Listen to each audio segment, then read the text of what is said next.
CTV Calgary, local breaking news. Good afternoon. 88 people have now reported getting sick, and 2 people have been hospitalized after eating at the Saskatoon Farm near Okotoks. Alberta Health Services has ordered the facility's restaurant, bakery, and Red House to temporarily close. It says there's no definitive cause of the illnesses. That's still under investigation. Earlier this week, the restaurant posted online saying staff have been made aware of unprecedented changes to the water quality at the farm. Colleen Eade and her 4 friends ate at the Saskatoon Farm restaurant last Tuesday. And on Thursday morning, we had all woken up really sick between 3 and 5 a.m. So this is 2 days later with violent diarrhea, vomiting, fever, cramps. It's just been awful. You can call 811 if you believe you were impacted. AHS says the farm will remain closed until test results come back and a thorough deep cleaning of the kitchen has been completed. Alberta now has surpassed 1,500 confirmed cases of the measles. 15 new cases are being reported today, half in the south zone, the other half in the north.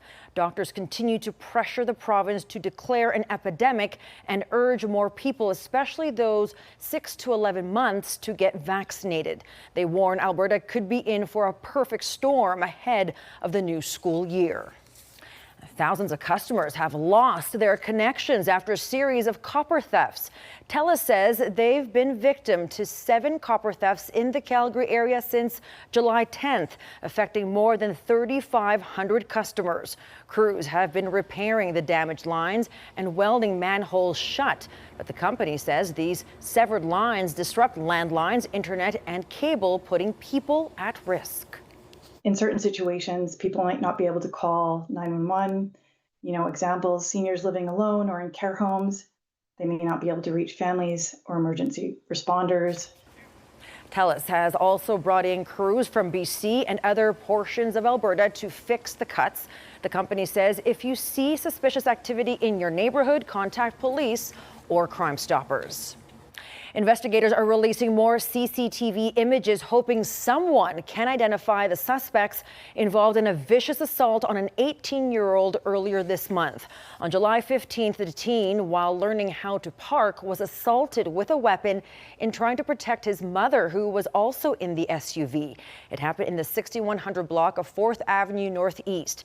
Police say the suspects in an early 2000s white Chevy Silverado tried to break into the SUV before injuring the teen. One of the men may have been wearing a mask. Police also want to hear from the people in a white Ford Fusion who may have recorded the assault. The injured teen is now recovering at home. A Calgary man has been charged after a deadly crash near Airdrie that happened almost a year ago. A 56-year-old man from Edmonton was killed and a 10-year-old boy was injured in the crash last August. It happened just north of Airdrie along Highway 2. RCMP have now charged 26-year-old Mohammed Akmal from Calgary with impaired driving, causing death. Police say an 18-year-old is in life-threatening condition after getting hit by a pickup truck. It happened just after 10 last night in the Southwest. Police say the teenager was trying to cross 17th Avenue near 5th Street when he walked into the path of the truck. Investigators say the driver remained at the scene. Police would like to hear from anyone with information or has dash cam footage of the incident. Hulk Hogan, the WWE superstar who took the sport mainstream and inspired a generation of Hulkamaniacs, has died from a heart attack. Authorities were called to Hogan's home in Clearwater, Florida earlier today. Hogan was pronounced dead in hospital. His name, who is really Terry Bollea, dominated the pro wrestling scene for almost 4 decades. He's fondly remembered for his epic battles in the squared circle, and Hulkamania extended beyond the ring, with Hogan appearing in Hollywood blockbusters like Rocky III. Hogan was 71. The Calgary Humane Society is launching its first summer spay and neuter drive. The society has 177 animals in its waiting list for surgeries, so it's partnering with local vet clinics to clear the backlog. The Humane Society says there's significant pressure on its free services because of families struggling financially. Officials say 80% of owner surrenders are for preventable reasons, adding there's nothing wrong with the animals, just barriers. Oftentimes families simply cannot fit veterinary care into a household budget, which is so unfortunate, and that is why we are seeing a large increase in owner-surrendered animals. The spay and neuter drive runs from July 27th to August 2nd. Contact the Humane Society for more information.